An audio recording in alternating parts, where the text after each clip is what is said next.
Perkenalkan, nama saya John Rahmat, Pak Manuel dan teman-teman di Moduit. Ini pertama kalinya kita present ke Moduit.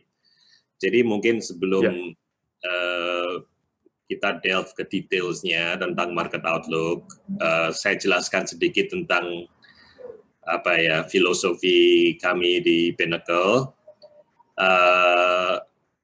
Moto kami yang nomor satu itu selalu serving our clients interest, our investor interest. Nah, semua perusahaan sih ngomongnya sama, semua mengatakan seperti ini kan. Tapi pertanyaannya adalah sewaktu dilema muncul dan kita harus memilih perusahaan kita yang untung atau klien kita yang untung, hampir semua perusahaan memilih ya biar dianya sendiri yang untung gitu kan. Jadi moto boleh moto, tapi sewaktu betul-betul udah kepepet, pilihannya selalu begitu. Nah, tidak demikian dengan Pinnacle. Apa artinya? Terutama karena kita bergerak di bidang investasi ya. Dan seperti teman-teman ketahui, investasi bisa naik, bisa turun gitu kan nilainya. Nah, kalau kita fokus kita adalah keuntungan kita sendiri, ya pasti kita ngomong selalu beli gitu kan. Tidak ada waktu yang jelek untuk beli produk kita gitu, selalu beli. Itu bermasalah apabila marketnya kemudian nyungsep. Karena setelah mendengarkan rekomendasi kita, kalau ada klien yang mempercayai kita dan membeli produk kita, terus dia rugi besar, itu sebetulnya untuk kami counterproductive gitu, karena setelah itu ya kehilangan kepercayaan kan, saya dengarin Anda, saya malah kehilangan duit gitu, jadi untuk apa ke masa depan. Jadi dari kami sendiri di Pinnacle, kalau seperti itu ceritanya, ya mungkin saya untung 3-6 bulan, tapi setelah itu saya kehilangan customer berpuluh-puluh tahun gitu. Jadi saya sendiri sudah mungkin banyak dikenal di pasar karena saya tidak ragu-ragu mengatakan black is black, white is white gitu. Jadi seandainya pasar dalam kondisi yang memang tidak sehat, ya saya sebutkan seperti itu, bahwa penjualan kami dalam beberapa bulan menyusul gara-gara kondisi pasar yang tidak sehat itu kemudian suffer, ya lebih baik sayanya yang suffer daripada klien kita yang suffer. Jadi saya ingin tegaskan itu dulu. Mungkin teman-teman agak heran kalau yang belum pernah kenal Pinnacle atau saya sendiri, mungkin ada agak heran kenapa kok perusahaan MI ngomongnya seperti ini gitu kan. Itu alasannya. Baik, terima kasih. Kalau boleh kita langsung lanjut aja. Ini nggak perlu didengerin orang sinting ini. Oke.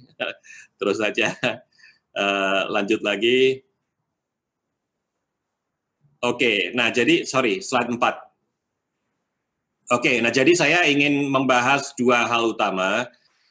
Seperti teman-teman ketahui, saat ini topik yang paling menentukan di pasar itu adalah virus COVID-19 ini gitu kan. Dan lebih tepatnya bagaimana dampak virus ini terhadap ekonomi global maupun ekonomi Indonesia. Ini yang akan sangat menentukan ke arah mana indeks saham maupun obligasi dan komoditas lainnya bergerak. Oke, slide 5. Baik, nah ini saya ingin menunjukkan reaksi pasar di Amerika. Ini indeks S&P 500 yang paling dianggap benchmark indeks gitu kan untuk pasar Amerika. Nah, seperti teman-teman ketahui, Februari Maret yang lalu sewaktu virusnya pertama menggoyang pasar, itu reaksi pasar sangat negatif. Kalau nggak salah itu minus 35% atau gitu within just a month. Jadi kalau kita mengikuti sejarah stock market crisis ke belakang, ini salah satu yang paling drastis. Tapi setelah itu kita melihat pasarnya rebound. Sebetulnya kemarin menarik juga sih, karena kemarin itu setelah sempat koreksi dulu di awal-awal perdagangan, kemudian di sekitar jam 11-an malam waktu kita di Asia, dia rebound kenceng. Jadi sekarang ini baru diupdate mungkin sampai berapa hari yang lalu ya. Tapi kalau saya update sampai yang kemarin, itu kita sudah tembus lagi ke level di atas sebelum 31 Desember gitu. Jadi kita udah year to date itu pasar Amerika udah positif lagi. Pertanyaannya kenapa begitu gitu kan? Jadi kalau boleh selanjutnya ke slide 6. Oke, ini penyebabnya. Jadi pasar Amerika itu sangat percaya satu virusnya udah ditaklukkan, ceritanya udah selesai beres gini kan. Dan yang kedua, sebagai hasil dari kesuksesan menaklukkan virus itu, maka ekonominya Amerika sendiri akan menikmati recovery yang sangat tajam, V-shape rebound ekonominya ya. Jadi karena ekonominya diharap seperti ini, maka pasar saham dan obligasinya juga diharapkan untuk rebound. Nah, sebelum saya ngomong lebih lanjut ke Amerika, mungkin banyak teman-teman tanya, kenapa kok kita fokusnya ke pasar Amerika, kan kita ngomongin soal indeks Indonesia gitu kan. Nanti akan saya jelaskan bahwa kalau kita melihat fundamentalnya Indonesia sendiri, itu tidak ada yang indah untuk kita bicarakan gitu. Jadi dalam pendapat saya yang nge-drive indeks dari mungkin 4.000-an bisa kembali ke 5.000, mungkin kita akan sebentar lagi tembus 5.100 dan sebagainya, itu sentimen pasar global, bukan hanya sekedar kondisi ekonomi Indonesia gitu. Jadi untuk bisa memprediksikan pergerakan pasarnya Indonesia sendiri, kita perlu memperhatikan pasar global, terutama pasar Amerika. Oke, slide 7. Nah, jadi ini sekarang saya ingin ingatkan kembali beberapa pakar-pakar saintifik nih, karena saya sendiri bukan dokter ini kan, jadi saya perlu me-quote ahli-ahlinya epidemiologis yang menyebutkan kenapa sekarang pasar punya view bahwa virusnya udah ditaklukkan gitu. Sekitar April yang lalu, ini salah satu profesor terkenal di Israel, dia sebetulnya malah ketuanya chairman untuk National Council for Research and Development di Israel gitu. Jadi ini salah satu top saintisnya di Israel. Dia mengatakan teori dia nih, bahwa virus corona ini sebetulnya nggak perlu ditakutin, karena dia setelah 70 hari virusnya mati sendiri gitu loh. Jadi mau di lockdown, nggak di lockdown, sebetulnya nggak ada bedanya. Itu teori dia bulan April yang lalu gitu kan. Demikian juga pemerintah Presiden Donald Trump, seperti teman-teman tahu, dari awal dia sangat-sangat meremehkan coronavirus ini. Di bulan April yang lalu itu salah satu pejabatnya, Under Secretary untuk Sains dan Teknologi, mengatakan bahwa nanti kalau datang summer udah beres gitu kan, kena panasnya summer atau humidnya summer, maka virusnya mati gitu. Ini juga April dia katakan seperti itu. Nah, jadi ini yang ngedrive banyak pendapat dan terus terang waktu April mereka mengatakan semua ini, saya tidak berani membantah karena ya saya sendiri bukan saintis dan juga mereka yang ngomong seperti ini juga saintis juga ini kan. Jadi saya pikir mestinya ada bukti-bukti saintifik yang kuat untuk mendukung teori mereka seperti ini. Nah, tapi sekarang Juli ini kita bukan April lagi nih. Jadi kita bisa lihat dari April ke Juli apa yang terjadi. Kalau boleh slide 8. Nah, jadi sekarang saya ingin tunjukkan beberapa hasilnya secara umum. Yang di atas adalah cerita global total nasional, paling kiri itu penyebaran virus worldwide secara global. Jadi ini chart ini menunjukkan penambahan kasus positif setiap harinya ya. Dan seperti teman-teman bisa lihat, tidak ada penurunan secara global. Trennya sangat-sangat kuat naik. Demikian juga yang sebelah kanannya Amerika. Mungkin teman-teman tahu Amerika sekarang yang nomor 1 di dunia, kan Donald Trump ingin mengatakan make America great again gini kan.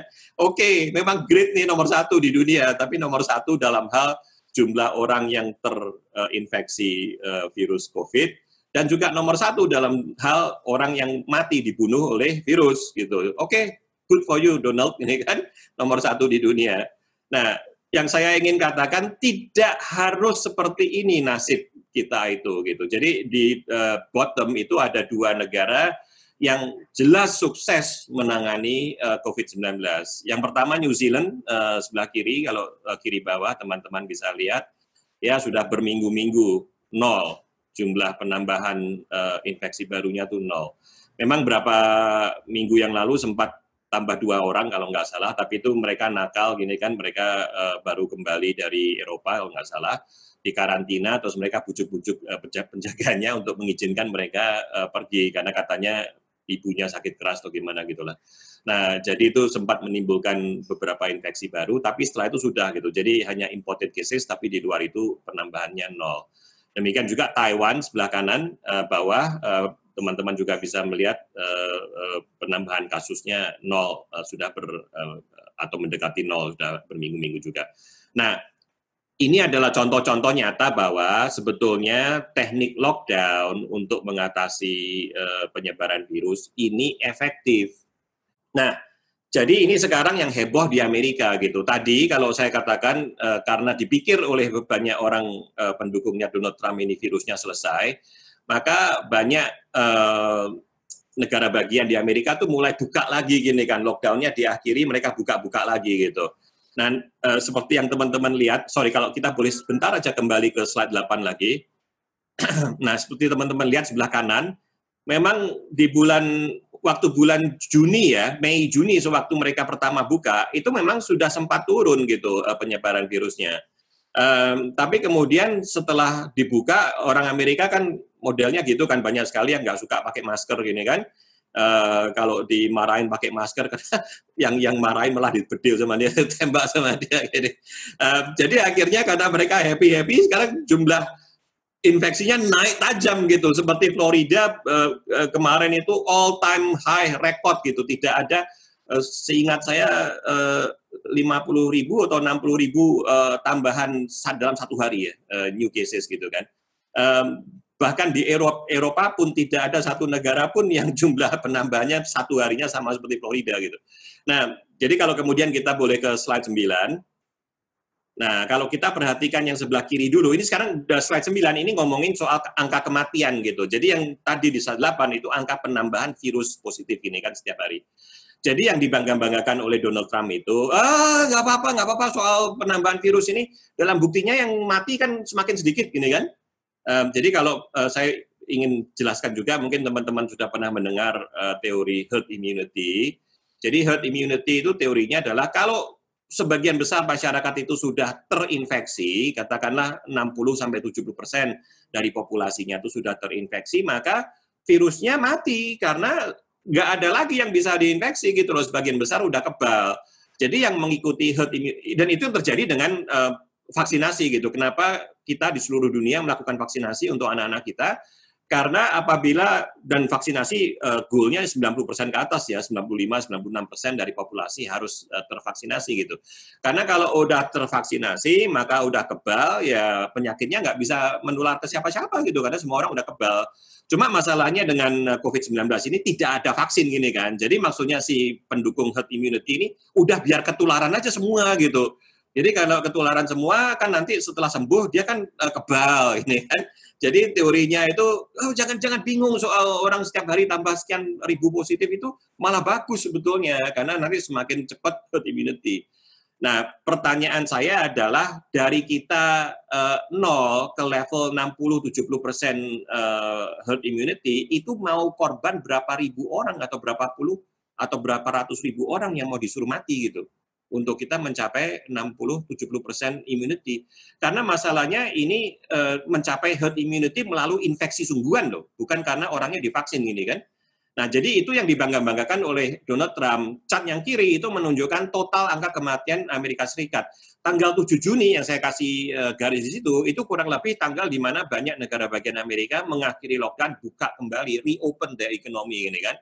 Jadi Donald Trump dengan bangga menunjukkan setelah 7 Juni itu lihat angka kematiannya tuh turun terus ini. Jadi kalian sebetulnya nggak perlu heboh ini soal penambahan orang terinfeksi. Nah, masalahnya beberapa negara bagian itu sangat aktif melakukan lockdown, sangat aktif melakukan social distancing, sangat aktif mengharuskan warganya pakai masker ini kan. Contohnya New York.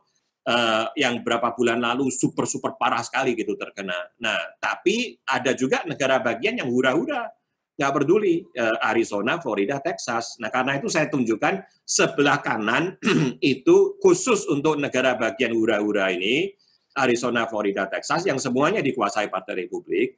Setelah tanggal 7 Juni, teman-teman bisa melihat angka kematiannya seperti apa. Memang betul, sebelum 7 Juni, sewaktu ekonominya di lockdown, angka kematiannya turun drastis. Tapi setelah ekonominya dibuka, terus orangnya sama sekali nggak ada social distancing, nggak pakai masker, itulah angka kematiannya gitu. Jadi untuk saya, alasan pertama kenapa pasar itu happy, dikatakan bahwa virusnya udah terkalahkan, udah ditaklukkan, udah selesai, kita nggak perlu takut lagi soal virus, itu keliru. Data-data di lapangan itu jelas-jelas menunjukkan bahwa virus itu sama sekali belum selesai, angka globalnya naik, angka kematiannya pun sudah perlahan-lahan naik. Oke, slide 10. Nah, ini untuk total seluruh dunia, ini angka kematian juga, seperti teman-teman lihat, naik turun, tapi yang jelas dia tidak dalam tren turun gitu. Jadi jauh dari kita bisa mengatakan bahwa virusnya sudah ditaklukkan. Selanjutnya, Maman. Terima kasih. Nah, jadi untuk kita sebetulnya yang paling bisa diharapkan itu adalah apabila ditemukan vaksin atau obat gitu kan. Di sini saya daftarkan beberapa very promising drugs gitu, contohnya dexamethasone yang terbukti efektif untuk orang-orang yang sudah parah sekali ya, terutama yang sudah dimasukin itu kan intubasi ventilator dan sebagainya. Kemudian juga di Singapura itu dengan menerapkan artificial intelligence, tim saintis di Singapura sudah menemukan 5 antibody yang kemungkinan bisa sukses sebagai vaksin. Nah, jadi orang-orang terjenius di dunia itu saat ini sedang sibuk betul-betul fokus berusaha menemukan vaksin dan obat gitu. Jadi dalam pendapat saya sih cepat atau lambat kita pasti akan ketemu gitu.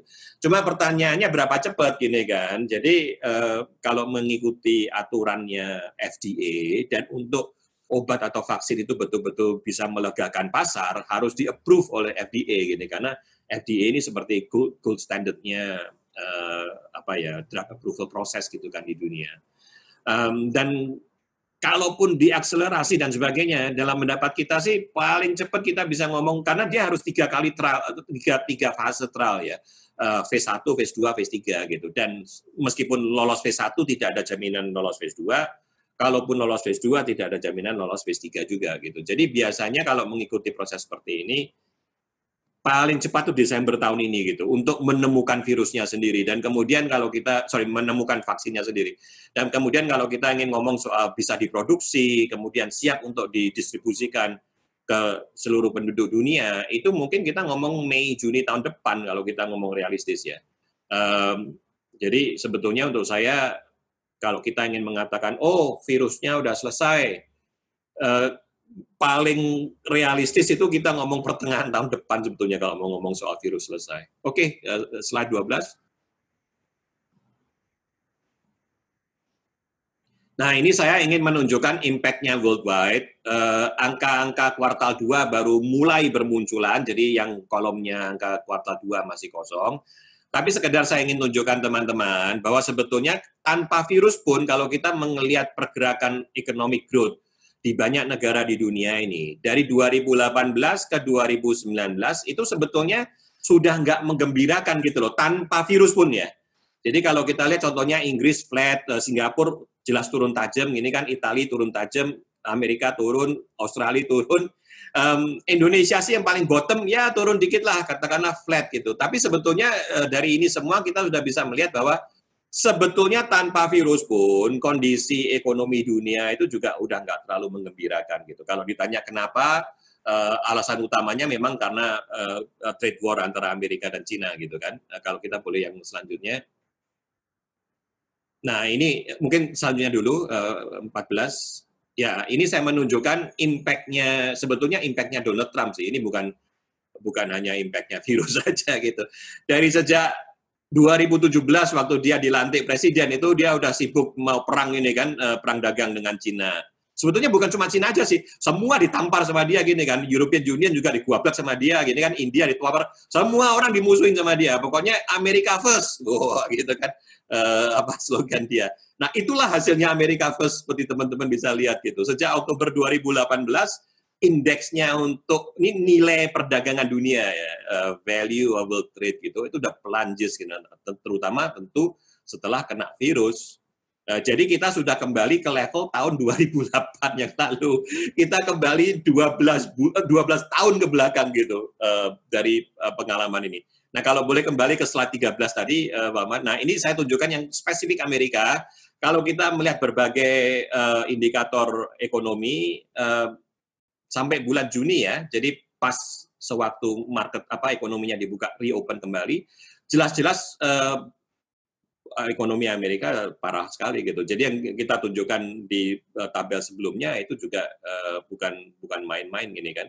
Nah, memang setelah market ekonomi reopen itu beberapa indikator mulai membaik seperti retail, food sales gini kan karena ekonominya dibuka lagi.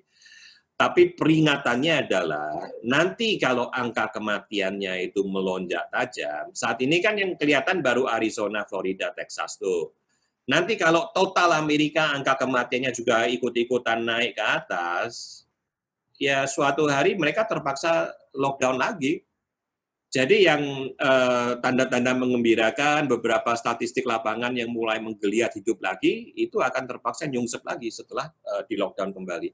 Oke, selanjutnya slide 15. Nah, ini saya juga menunjukkan dampaknya terhadap profitabilitas banyak perusahaan gini kan. Yang area-area yang di shade warna abu-abu itu adalah masa-masa resesi di Amerika. Ya jelaslah sebetulnya setiap kali masa resesi profitability turun tajam gini kan. Tapi sebetulnya bukan hanya masa resesi saja sih. Kalau teman-teman lihat misalnya sebelum tahun 1970 itu, dari tahun 1965-an itu sebetulnya banyak profitnya perusahaan Amerika juga udah turun. Demikian juga itu yang terjadi saat ini dari sejak 2015-an lah katakan. Itu sebetulnya profit perusahaan-perusahaan Amerika juga udah mulai turun gitu. Nah setelah kena virus lebih-lebih nyungsep lagi. Selanjutnya. Oke, jadi sekarang pertanyaannya kalau diharapkan V-shape ini kan, apanya yang V-shape gitu. Jadi untuk saya sebetulnya yang V-shape itu bukan ekonominya yang akan rebound seperti itu, tapi ada 2 atau 3 faktor utama yang membuat pasar Amerika tuh super happy, luar biasa happy-nya. Yang pertama yang jelas-jelas karena the Fed siram duit ini kan, dia sudah mengatakan sekarang unlimited QE ini, berapapun akan saya beli.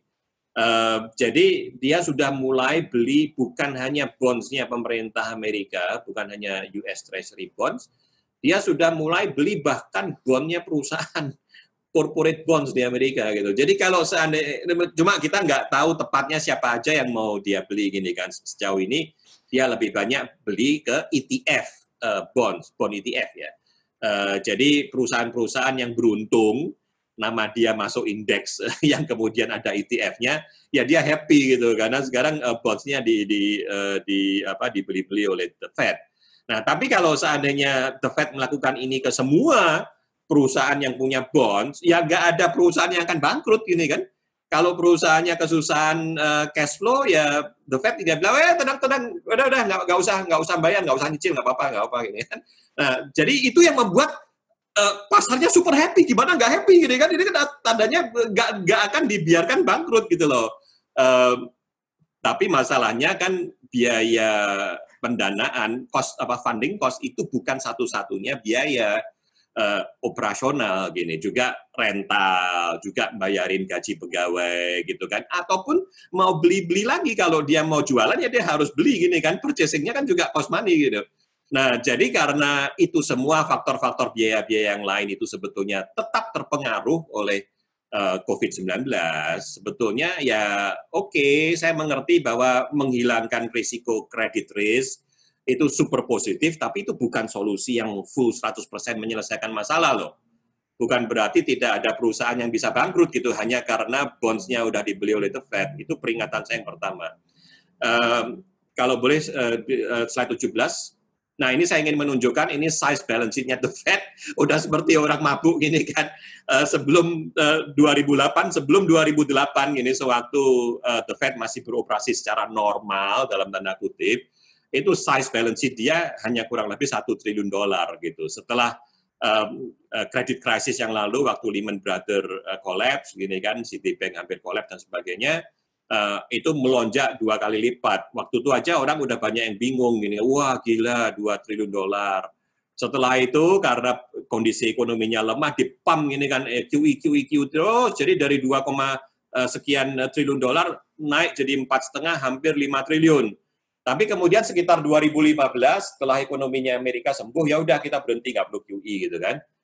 Jadi balance sheet size-nya flat, kemudian pelan-pelan turun. Nah setelah COVID-19 datang, diajar lagi gitu. Sekarang size-nya udah 7 triliun dolar ke atas. Jadi ini betul-betul seperti whatever saya siramin duit deh gini kan. Jadi memang salah satu alasan kenapa pasar indeks di Amerika naik, dan kemudian alasan inilah kenapa IHSG naik, karena ada pepatah mengatakan don't fight the Fed, itu kan. Jadi jangan berantem dengan the Fed. Siapa kamu gitu loh, memangnya kamu punya duit berapa? Karena the Fed punya mesin cetak duit, gini, dia mau setiap saat, setiap hari mau cetak duit, dia bisa cetak duit gitu. Dan buktinya dari 1 triliun sekarang udah 7 triliun, 7 kali lipat gitu kenaikannya balance sheet dia.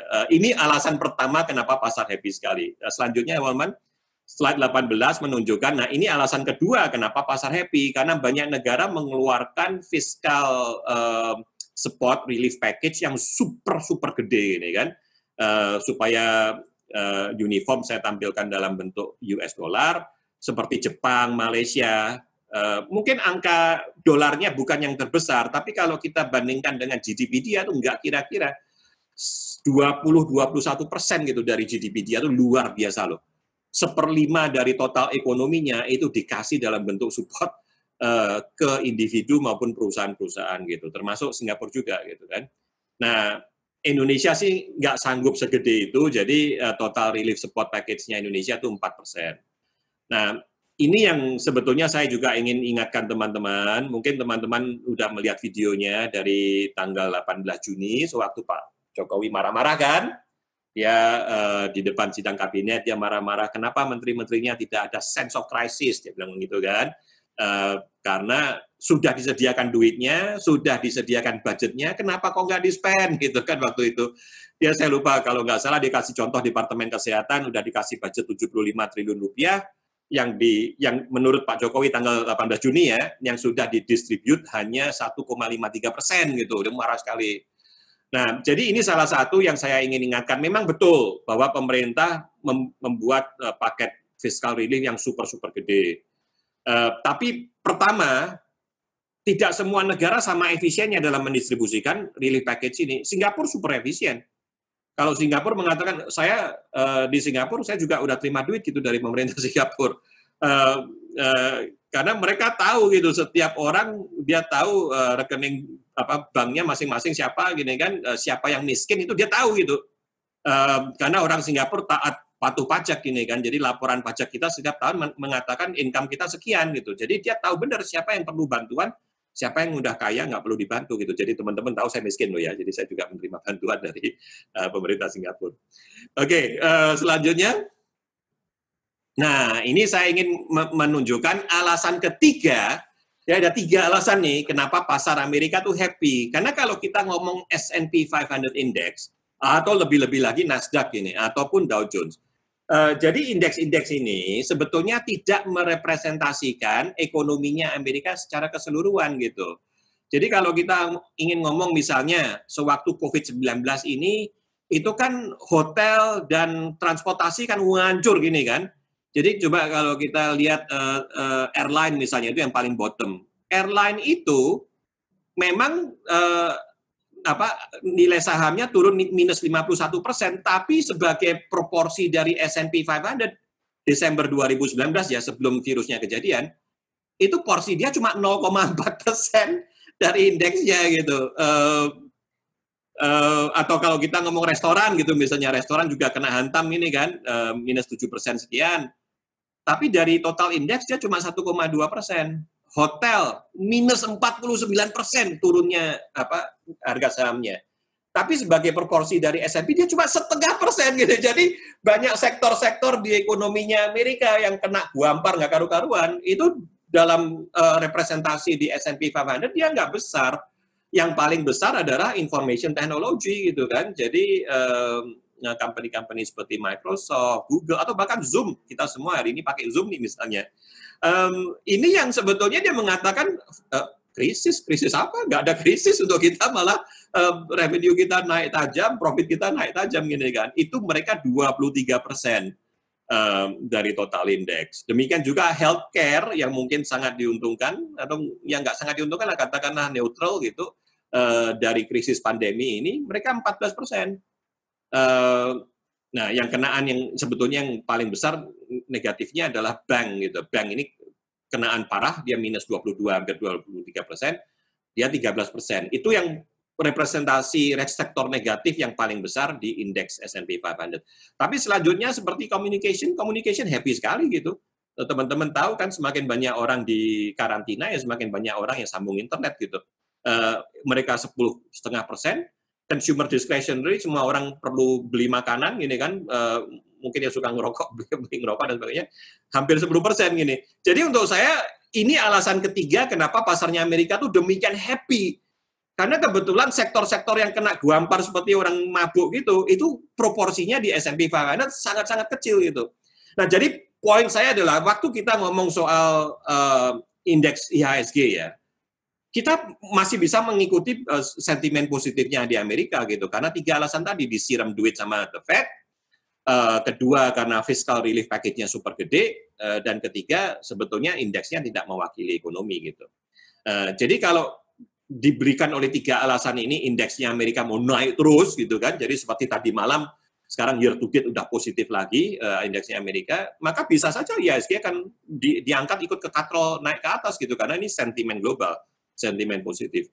Nah, tapi yang saya ingin ingatkan, sebetulnya kalau dari sisi fundamentalnya ini sama sekali tidak ada dasarnya lagi, baik Amerika maupun Indonesia. Tidak ada dasarnya untuk kita level indeks di level ini gitu. Nah, mungkin teman-teman ingin tanya, jadi kira-kira apa nih katalisnya apa yang perlu terjadi sewaktu crash-nya akan dimulai lagi? Untuk saya sih sebetulnya sewaktu angka kematiannya naik tajam gitu. Saat ini karena angka kematian totalnya Amerika total ya kelihatannya masih turun. Donald Trump-nya masih bisa berkilah-kilah, oh lihat tuh angka kematiannya turun, gini nggak ada masalah kok tentang virus. Kenapa? Karena mau disiram duit seperti berapapun banyaknya oleh The Fed, kalau kiri kanan orangnya mati semua ya apa gunanya disiram duit ini kan?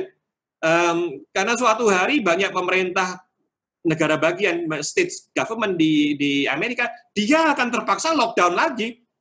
Kalau angka kematiannya udah naik nggak terkendali gini kan, dan kalau di lockdown lagi ya banyak statistik lapangan tentang ekonomi Amerika yang tadinya kelihatannya seolah-olah udah mulai naik, dia akan nyungsep lagi gitu. Kapan itu terjadi saya nggak tahu, tapi kalau dalam pendapat saya sih soal angka totalnya Amerika untuk naik tajam mungkin kasih 2-3 minggu lagi lah kurang lebih sebelum angka kematiannya itu betul-betul mulai mengkhawatirkan sampai ke level di mana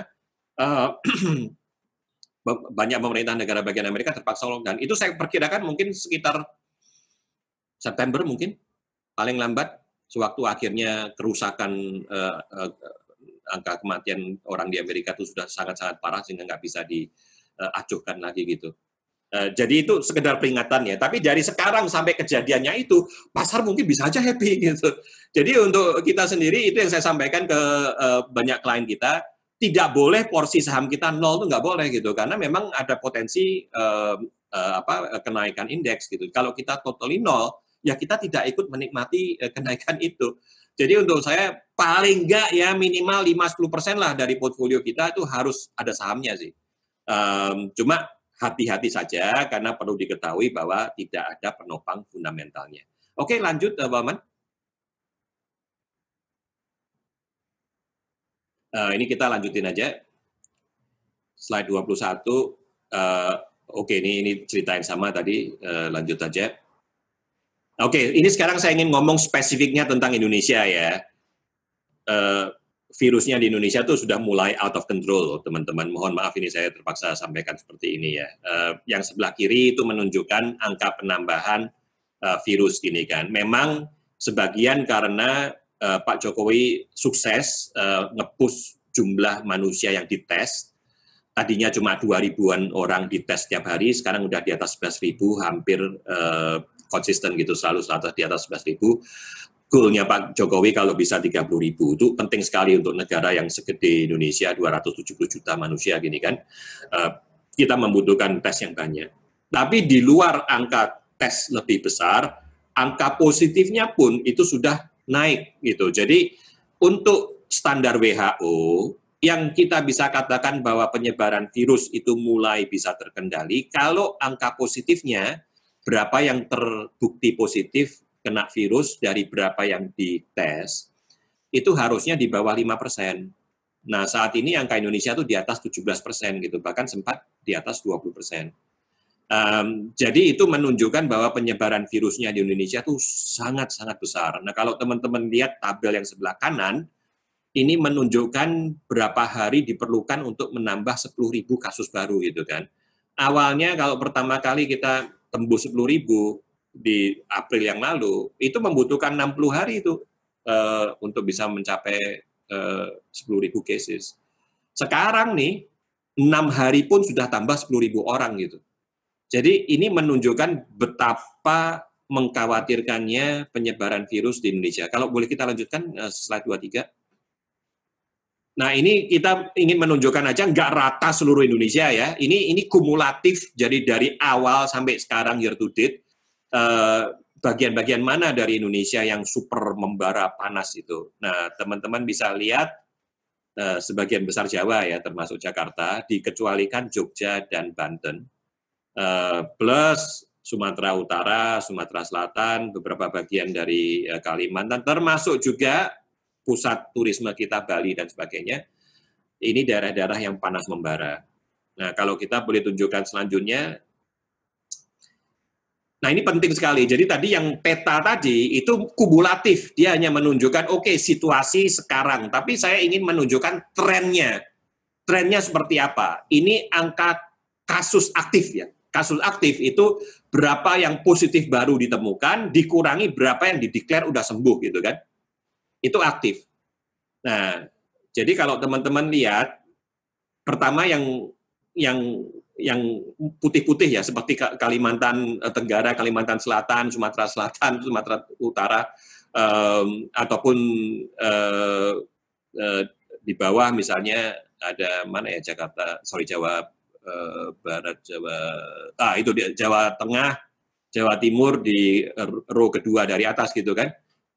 Teman-teman bisa lihat itu chartnya seperti naik ke atas gini kan. Yang saya warna kuning ini lebih menyedihkan karena tadinya udah sempat turun, mungkin karena saya nggak tahu sekarang rakyatnya happy atau gimana gini kan, jadi udah mulai hura-hura lagi. Kalau Car Free Day semuanya sepedaan semua, gini lari-lari semua, kumpul-kumpul ratusan orang, ribuan orang, nggak perlu masker, nggak apa-apa, ini kan. Nah sekarang yang tadinya sudah mulai turun tuh sekarang cium naik lagi itu. Semua yang saya arsir warna kuning itu kan seperti Jawa Barat sendiri, dan juga yang sangat mengkhawatirkan sebetulnya Jogja yang di bawah itu. Jogja itu tadinya cerita sukses nih, tapi sekarang pelan-pelan udah mulai naik. Jadi ini yang ingin saya ingatkan ke teman-teman lagi gitu. Kalau kita ingin ngomong, oh indeks mau ke 6.000 gitu. Dengan situasi seperti ini, IHSG mau, ya bisa. Kalau maksudnya bisa aja gitu loh. Tapi untuk saya di mana penopang fundamentalnya gitu. Selanjutnya, oke, dan ini itu tadi angka kasus positif. Ini sekarang saya ingin tunjukkan angka kematiannya gitu. Jadi India dan Indonesia ini dua negara yang serupa. Sama-sama negara besar, populasinya sangat besar. Jadi ya mohon maaf ini chartnya menunjukkan kemana pergerakan angka kematian. Nah, angka kematian Indonesia sih sudah sempat landai ya. Tapi setelah kita melihat bahwa penambahan kasusnya itu sudah mulai menggeliat lagi, yang saya khawatirkan adalah kalau kita kasih 2-3 minggu lagi, chartnya ini akan mulai tiung naik ke atas lagi gitu. Oke, udah cukup deh ngomong soal virus. Selanjutnya ke slide 26. Oke, jadi sekarang saya ingin mulai ngomong soal bonds ini kan. Kita udah jenuh lah. Intinya tentang saham, saya rasa teman-teman udah tahu view saya. Ya, indeks bisa naik. Kita harus punya porsi saham untuk menikmati indeks naik, tapi hati-hati karena tidak ada penopang fundamental. Nah, ceritanya untuk bond sangat beda. Nomor satu, tadinya ya kalau kita ngomong balik ke bulan Mei-Juni, itu sebetulnya saya sebagai investor bond, saya juga sempat khawatir nih, karena kita tahu bahwa pemerintah Indonesia kan harus mengeluarkan relief package itu kan, fiscal support package itu yang jumlahnya gede gitu. Jadi dampaknya itu kalau kita bisa melihat, ini saya ambil analisa dari teman-teman di Mandiri Sekuritas, mungkin teman-teman mau duit tahu dulu saya juga pernah strategis dan Head of Equity Research di Mandiri Sekuritas. Jadi angka APBN 2020 aslinya yang di-approve oleh DPR bulan Oktober tahun lalu, itu rencana defisit anggaran negara itu hanya minus 1,76% dari GDP. Itu awalnya gitu.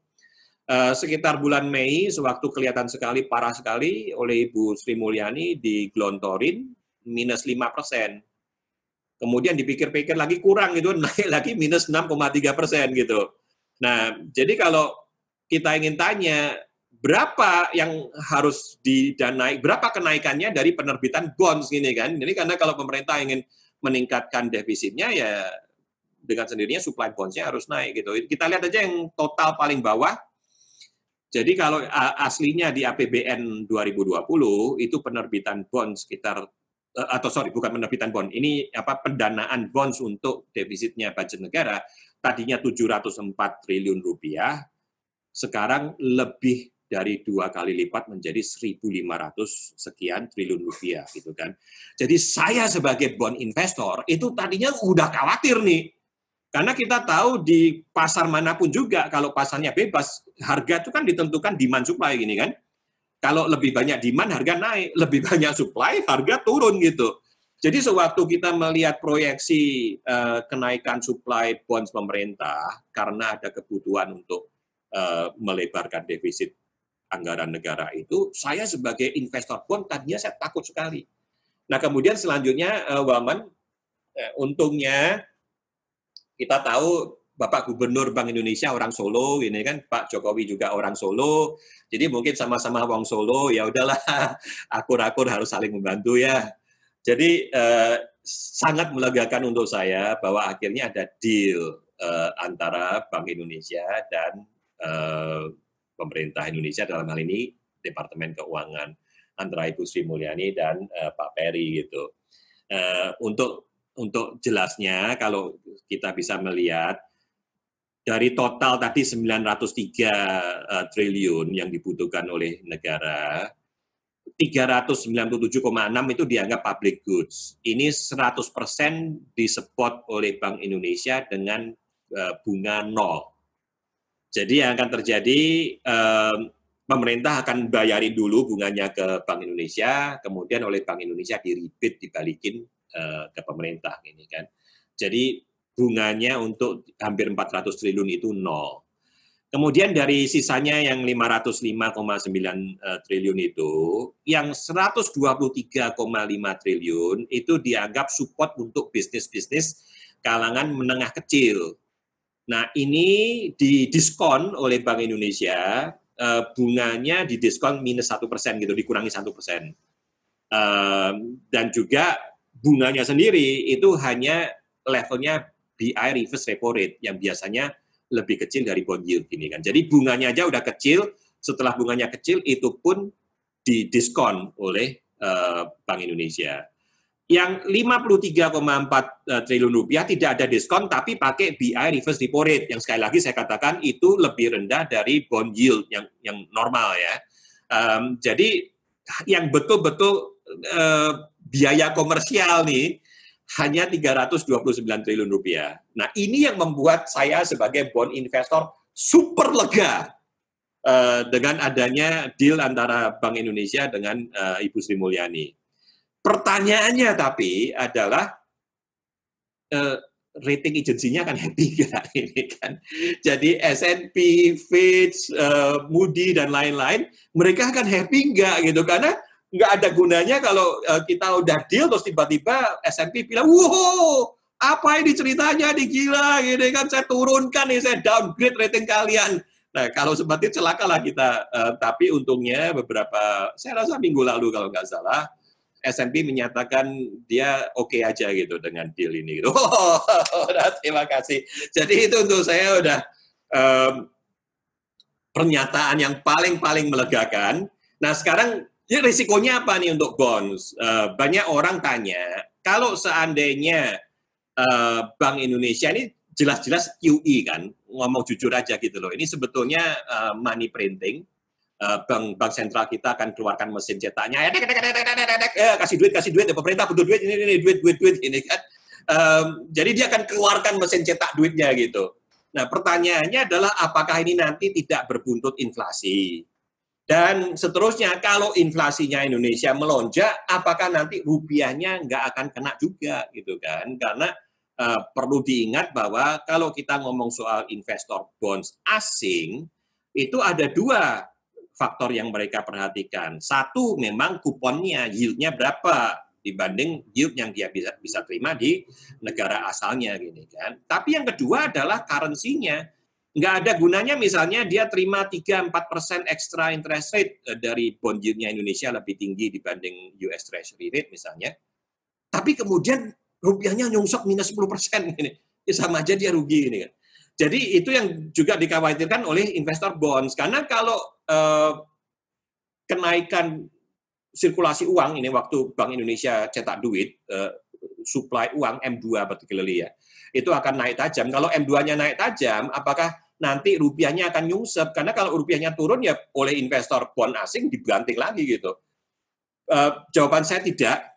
Kenapa saya yakin jawabannya tidak? Karena kalau kita perhatikan wataknya baik Pak Peri maupun Ibu Destri Damayanti, Senior Deputy Governor, dua-duanya ini orangnya sangat konservatif. Jadi saya yakin apabila muncul bahaya bahwa kenaikan M2-nya itu sudah mulai terlalu banyak, saya yakin oleh Bank Indonesia akan disterilisasi. Apa artinya sterilisasi? Bank Indonesia akan datang ke bank-bank yang saat ini kan jumlah duitnya kan besar nih. Dia akan bilang, udah bank-bank, kalian jangan pegang duit deh. Kita repo nih kan, nih kalian pegang nih bondsnya pemerintah, kalian pegang, nanti saya bayarin ini kan, kalian terima ininya, kalian terima apa bunganya dari bond itu, sedangkan kita akan berjanjian mungkin 6 bulan lagi atau 12 bulan lagi, saya akan beli balik itu bonds dengan memberi keuntungan kepada Anda gitu. Nah, jadi banknya bukan pegang duit cash, banknya sekarang pegang papernya pemerintah, yang mana berarti sirkulasi M2 akan turun. Jadi saya yakin apabila bahaya inflasi itu mulai menggeliat, Bank Indonesia akan melakukan sterilisasi.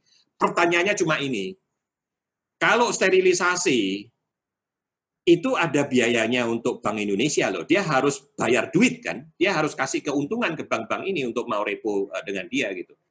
Nah, kalau dia terimanya 0% dari pemerintah untuk pegang bondsnya pemerintah, terus dia harus bayar ke bank-bank untuk sterilisasi, artinya kan Bank Indonesia bakal rugi, gitu kan.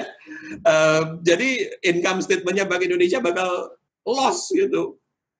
Nah, itu yang dikhawatirkan beberapa investor. Mereka bilang, kalau begini ceritanya, nanti kan muncul pertanyaan, Pak, apakah Bank Indonesia itu independen?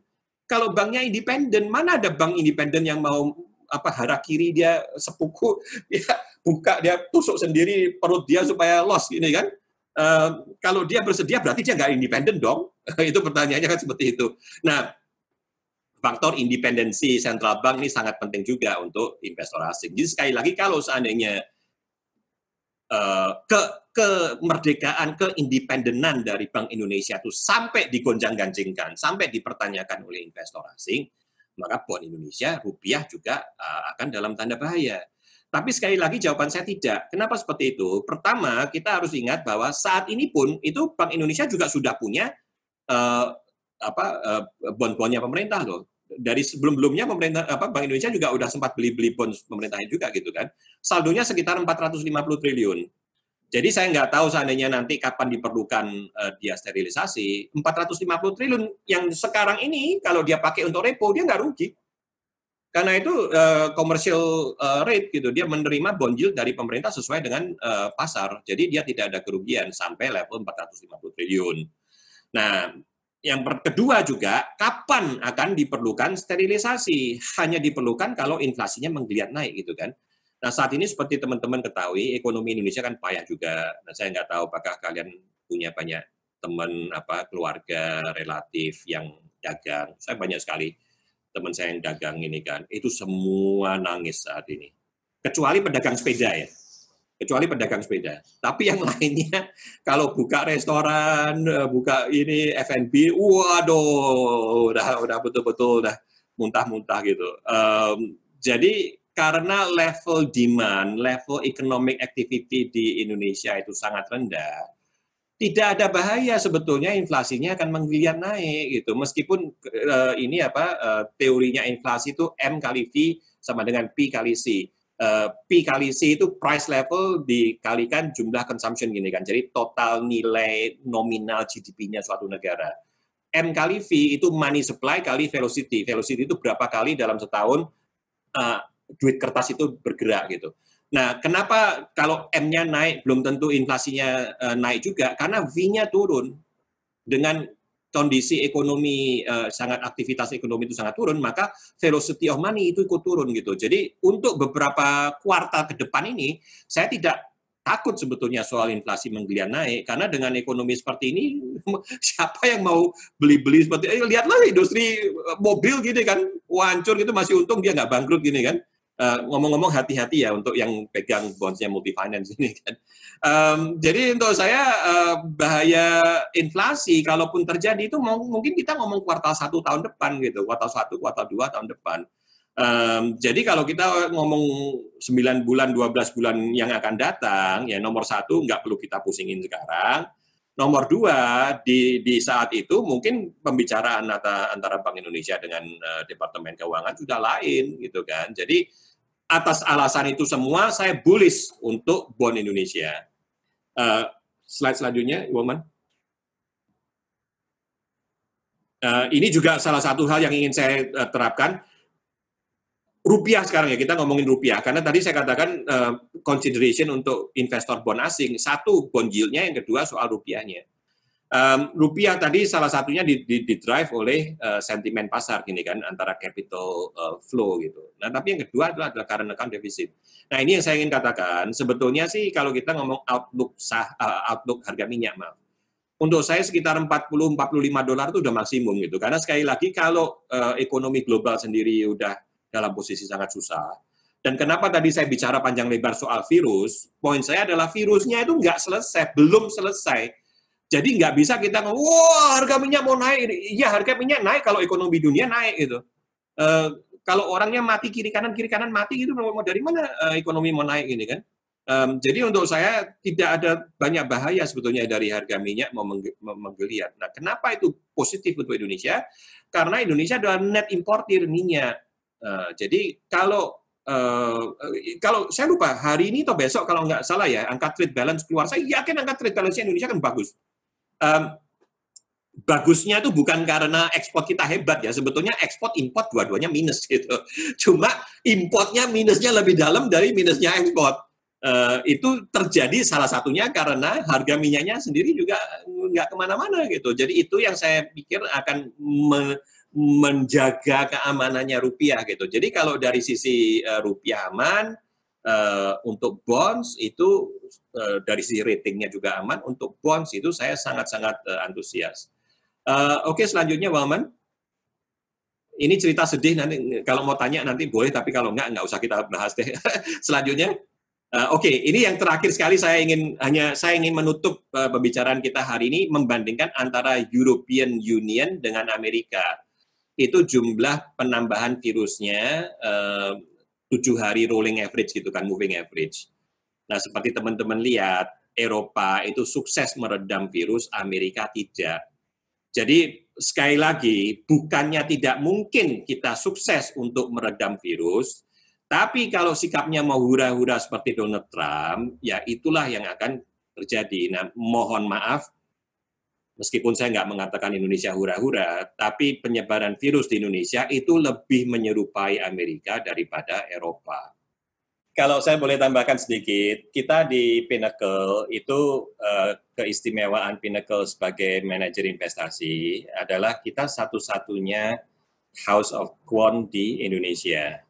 Jadi filosofi teknik kita berinvestasi itu berdasarkan quantitative techniques, bukan berdasarkan fundamental analysis seperti yang dilakukan oleh semua MI yang lain gitu.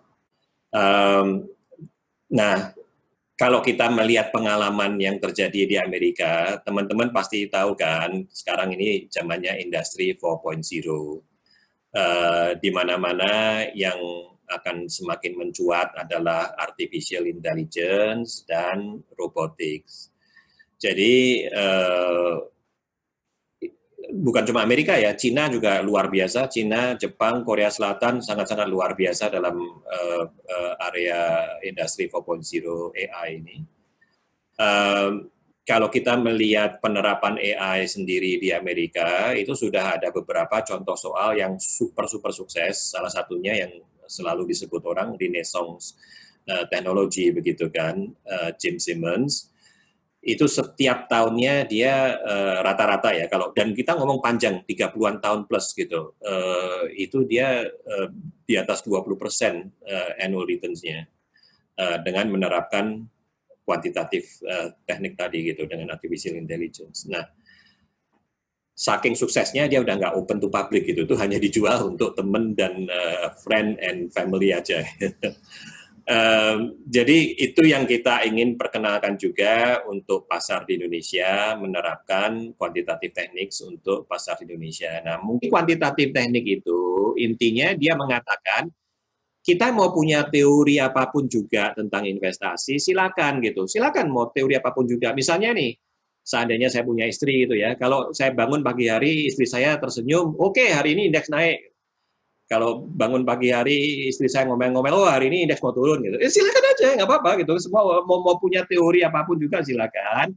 Yang penting datanya kita rekam, 10 tahun, 20 tahun ke belakang kita rekam datanya, terus kita tes. Benar nggak kalau istri saya tersenyum indeks naik, kalau istri saya ngomel indeks turun, gitu. Karena kita tes. Jadi apapun juga itu yang kita lakukan gitu. Kita selalu tes. Nah, kadang-kadang disebut factor investing karena ternyata nih setelah dites yang faktor-faktor yang menentukan pergerakan harga saham itu bukan faktor yang terlalu umum. Jadi kalau misalnya kalau kita ngomong soal value investing gitu, teman-teman tahu Warren Buffett yang terkenal sekali, seringkali value investing dia berusaha cari perusahaan yang PE-nya rendah, ini kan price to earning ratio-nya rendah atau price to book ratio-nya rendah. Nah, itu satu faktor yang biasa dipakai. Atau kalau orang yang suka earnings growth misalnya, Fidelity, itu fokusnya earnings growth. Dia kan cari EPS growth, ini kan, atau mungkin yang dicari yang aman, ini kan, yang debt to equity ratio-nya rendah. Jadi biasanya kalau kita ngomong soal fundamental analysis, itu faktor-faktor seperti itu yang difokus oleh investor atau analisnya. Tapi setelah melalui berbagai tes dan analisa dan research kita sendiri di Pinnacle, ini saya bocorin aja nih, saya share dengan teman-teman di Moduit, karena teman-teman berbaik hati, bersabar mendengarkan omong kosong saya. Udah 1,5 jam saya ngomong aja didengerin dengan sabar. Saya share nih secret kita, resep kita, saya share dengan teman-teman. Di Indonesia itu ternyata ada 4 faktor yang paling menentukan pergerakan harga saham. Yang pertama itu momentum. Apa artinya momentum? Kalau kemarin naik, kalau minggu lalu naik, kalau bulan lalu naik, kemungkinan hari ini juga naik gitu. Ya, saya rasa teman-teman tahulah dengan demikian banyaknya saham-saham gorengan gitu kan di Indonesia. Maka faktor momentum ini memang sangat pegang peranan sih di Bursa Efek Indonesia gitu. Itu pertama, itu paling besar, dia efeknya itu sekitar 55% gitu dari pergerakan harga saham secara umum ya. Yang kedua memang value. Jadi perusahaan-perusahaan yang tidak mahal, gini kan, tidak mahal ini selalu relatif sih memang. Apakah kita ingin melihat dari sisi PE ratio atau price to book atau discount to NAV kalau kita ngomong properti stocks gini kan, biasanya orang tanya discount to NAV gitu. Jadi dari sisi berbagai statistik itu sahamnya nggak mahal, itu memang kalau kita panjangin 5-10 tahun ke depan, biasanya outperform. Kemudian juga ada yang namanya earnings quality. Nah, earnings quality ini agak lebih sulit. Dia pertanyaannya adalah, ke depannya tuh kira-kira revenue saya aman nggak gitu kan. Jadi bukan cuma sekedar, oh hari ini saya mengumumkan kuartal lalu saya naik 15%, whatever lah gitu kan. Pertanyaannya masa lalu sih gitu. Masa depannya seperti apa? Itu earnings quality. Nah, gimana caranya kita ngejudge earnings quality? Kita lihat ke belakang, lihat track recordnya seperti apa. Karena itu kita sendiri misalnya di Pinnacle, kenapa saya sebagai orang tua ya, sebagai orang yang udah uzur begini, kenapa saya tuh selalu suka fokus ngomong soal track record. Daripada kita sampai biru di wajah ngomongin kita mau promosiin apa gini kan, mending tuh saya tunjukin aja track recordnya seperti apa gitu loh. Jadi orang nggak usah bingung-bingung promosi jualan kecap ini, kita menunjukkan nih datanya seperti ini. Hal yang sama untuk earnings quality perusahaan. Kita ingin lihat, kita sudah melalui beberapa periode di mana ekonomi Indonesia susah, di mana ekonomi Indonesia senang, di mana mungkin ekonomi Indonesia stagnan. Kita lihat di masing-masing periode seperti itu, perusahaan ini seperti apa performance-nya.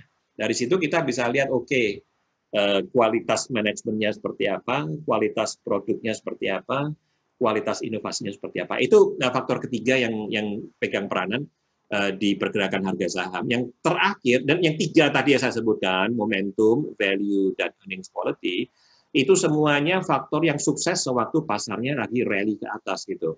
Tiga faktor ini yang paling menentukan saham mana yang akan perform sekali di masa indeksnya naik tajam.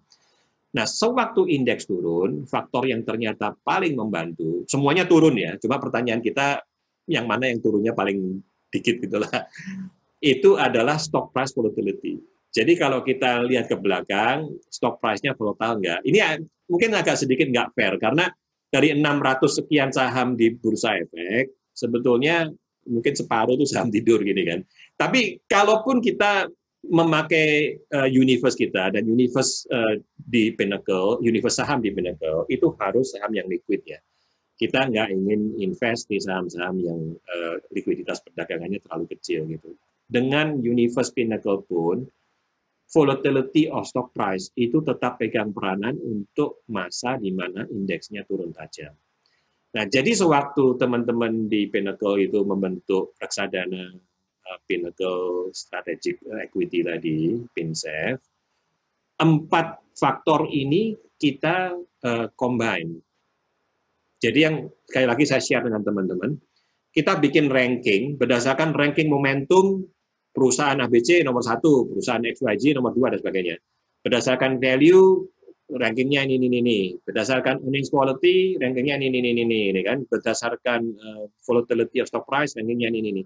Kemudian kita punya formula yang kita sudah kembangkan dengan kuantitatif teknik, gimana caranya mengcombine 4 ranking yang beda-beda gitu kan.